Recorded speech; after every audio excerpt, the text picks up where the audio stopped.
सिर्फ 25 साल की उम्र में 500 रुपये लेके मुंबई शहर चलाया वो लड़का अपने मौत के वक्त 62,000 करोड़ का मालिक बन चुका था, जो हम शायद सपने में भी नहीं सोच सकते।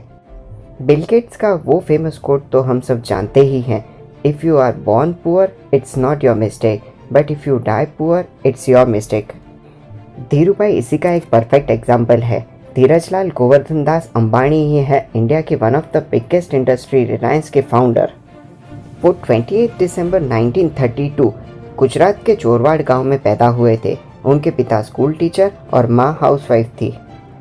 वो बचपन से ही मानते थे कि पढ़ाई के साथ पैसे कमाने का कोई लिंक नहीं है, इसीलिए उन्होंने हाई स्कूल में ही पढ़ाई छोड़ दी थी।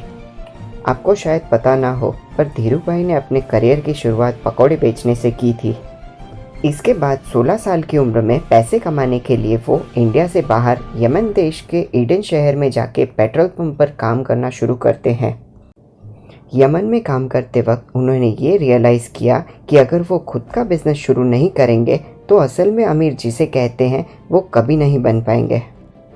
इसीलिए पेट्रोल पंप पे काम करने के साथ साथ और भी तरह तरह के पार्ट टाइम जॉब करना शुरू कर देते हैं और यहीं से वो बिज़नेस के तरह तरह के काम जैसे कि अकाउंटिंग, बुक कीपिंग ये सब करना शुरू कर देते हैं। 2 साल यमन में काम करके थोड़े बहुत पैसे जमा करने के बाद अपने प्लान के मुताबिक धीरूभाई इंडिया लौट आते हैं। इंडिया में लौटने के बाद अपने कजिन ब्रदर चंपकलाल दमानी के साथ मिलकर मसालों और पॉलिस्टर का बिजनेस शुरू करते हैं, जिसमें उस वक्त उनके परिवार में से किसी का भी सपोर्ट धीरूभाई को नहीं मिला था। 350 स्क्वायर फुट के ऑफिस से शुरू हुआ था उनका खुद का बिजनेस, जहाँ पे थी सिर्फ एक टेबल, 2 चेयर और एक टेलीफोन। पॉलिस्टर के बनाए कपड़े सस्ते और टिकाऊ होने की वजह से लोग पॉलिस्टर के बनाए कपड़े ज़्यादा पसंद करने लगे, जिस वजह से कुछ साल के अंदर ही उनका बिजनेस अलग लेवल पर पहुंच गया था। उस साल उनकी कंपनी का टर्नओवर 70 करोड़ तक पहुंच गया था, लेकिन दोनों की बिजनेस मेंटालिटी बिल्कुल अलग होने की वजह से कुछ समय के अंदर ही चंपकलाल दमानी के साथ उनकी बिजनेस पार्टनरशिप टूट जाती है। वो उनके ही बिजनेस से बाहर हो जाते हैं। एक एस्टैब्लिश्ड किए हुए बिजनेस से बाहर आके और एक नया बिजनेस स्टार्ट करने के ख्याल से ही लोगों के पसीने छूट जाते हैं, लेकिन धीरूभाई बिल्कुल अलग किस्म के इंसान थे। उन्होंने फिर से नई शुरुआत की और कुछ सालों के अंदर ही गुजरात के सूरत शहर में विमल नाम से नई फैक्ट्री की शुरुआत की। धीरूभाई के लिए लाइफ में रिस्क लेना जैसे खेल था, इसीलिए लाइफ में चाहे कोई भी रुकावट आए वो कभी रुक जाने की बात सोचते ही नहीं थे।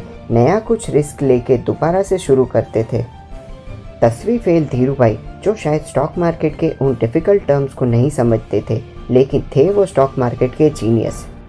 फ्यूचर में किन किन चीज़ों के भाव बढ़ने वाले हैं वो बहुत पहले से सही तरह से अंदाज़ा लगा लेते थे और सस्ते में उन चीज़ों को खरीद के बाद में बहुत ज़्यादा फ़ायदे पे बेचते थे, जिस वजह से धीरूभाई रिस्क टेकर के नाम से इंडस्ट्री में फेमस थे। 1977 में रिलायंस स्टॉक मार्केट में पब्लिकली एंटर करता है और धीरूभाई छोटे छोटे शहरों के लोगों का भरोसा जीतने में कामयाबी हो जाते हैं, जिस वजह से 50,000 से भी ज़्यादा इन्वेस्टर्स रिलायंस में इन्वेस्ट करने के लिए आगे आते हैं, जो इंडिया के टॉप 500 कंपनीज़ में रिलायंस को जगह बना देती है। यहाँ तक कि धीरूभाई के लिए फिजिकल इलनेस भी उनके सक्सेस के रास्ते में कभी रुकावट नहीं बन पाई थी। 1986 में पैरालिसिस अटैक हो जाने के बाद भी वो नहीं रुके। वो हमेशा यही कहते थे, till my last breath I will work. Government problem, health problem, family problem, हज़ारों प्रॉब्लम्स उनकी लाइफ में रुकावट बन के आने के बाद भी उन्होंने सारे प्रॉब्लम्स को अपॉर्चुनिटी में कन्वर्ट कर दिया था।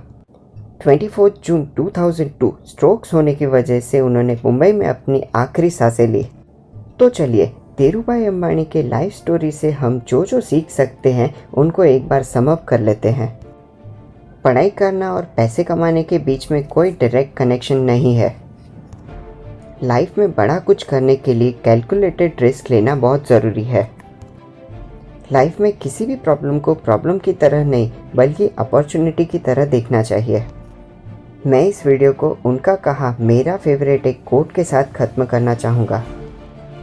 उन्होंने कहा था, अगर आप खुद के सपनों को पूरा नहीं करेंगे तो कोई दूसरा उनका खुद का सपना पूरा करने के लिए आपको काम में लगा लेगा। इस वीडियो में बस इतना ही।